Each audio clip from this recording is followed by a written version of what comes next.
Étrange époque, les poteaux. À croire que cette pandémie est le fruit de notre capacité à nous détester, à nous diviser, à se méfier et nous protéger de notre prochain.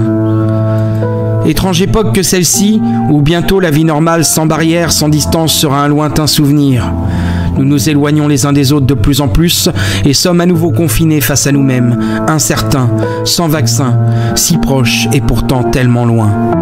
Nous étions déjà reclus dans nos têtes, nous le sommes maintenant physiquement.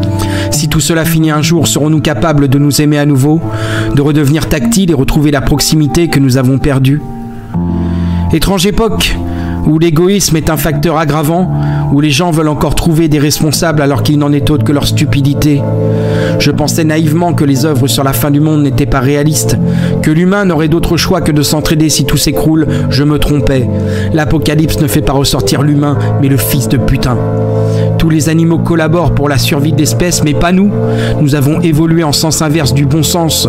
Je déplore parfois que tant de gens soient croyants, mais je vois bien que la plupart ne sont même pas capables de se raccrocher aux valeurs de leur religion quand s'abat sur nous ce qui s'apparente à la colère divine.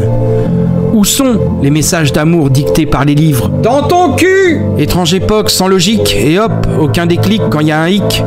Étrange époque où des cons manifestent contre le masque, continuent de faire des fêtes, de partouzer, de s'amuser, ne laissent rien aux autres par peur de ne plus avoir, où la haine est repartie de plus belle sitôt déconfinée, alors que pour une fois nous avions la chance de s'unir pour faire face à un ennemi commun, invisible, microscopique, mais qui nous rappelle ô combien nous ne sommes rien. Juste des enfants individualistes errant sans but et font primer le confort sur la sécurité. Étrange époque. La vie nous pique, pas de code PUC pour unlocker ce qui débloque et qui nous nique. Où t'as visiblement moins de chances de tomber malade à la Fnac et à Jiffy que chez le fleuriste ou le coiffeur. Où on reconfine, mais où rien ne change. Où les grandes sociétés s'affairent aussitôt à trouver des failles ou restrictions pour continuer d'engranger. Où quand on énumère et déplore ce qui ferme, on oublie les théâtres. Quoi? Les théâtres? Qu'est-ce que c'est? Jamais entendu parler. Étrange époque, tout se complique. La culture meurt au profit de l'économie. On ne la revendique que pour dénigrer celle des autres. On pense tous avoir raison alors qu'on ne sait rien. On communique mais ne s'écoute plus. On ne se met plus à la place de l'autre. On n'a plus d'empathie sauf quand Internet et la télé nous disent d'en avoir. À l'image de la technologie, nous sommes des produits connectés, machines à consommer, fiers de notre vacuité sur une planète en train de crever. Étrange époque, loin d'être épique. Les fous revendiquent leur meurtre à la gloire d'un dieu absent pour finir leur vie de crevure comme des martyrs. Mais le mot terroriste dépend de la couleur et non d'une appartenance effective à telle ou telle organisation. Un enculé qui crie Allahu Akbar avant de couper une tête en est un, mais un néo-nazi qui tire sur des policiers est un bon voisin, nostalgique du Reich. De toute façon, on n'en parle pas, ça fait pas vendre, ça rapporte pas de voix.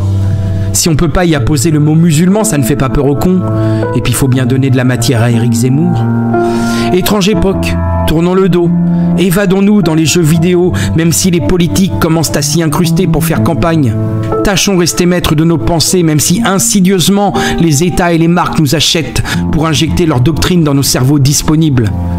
Tâchons de continuer à nous aimer, nous qui n'avons pas encore cédé à la peur et à la haine. Tâchons de prendre soin de nous et des gens qu'on aime. Déconfinons nos idées, continuons d'avancer.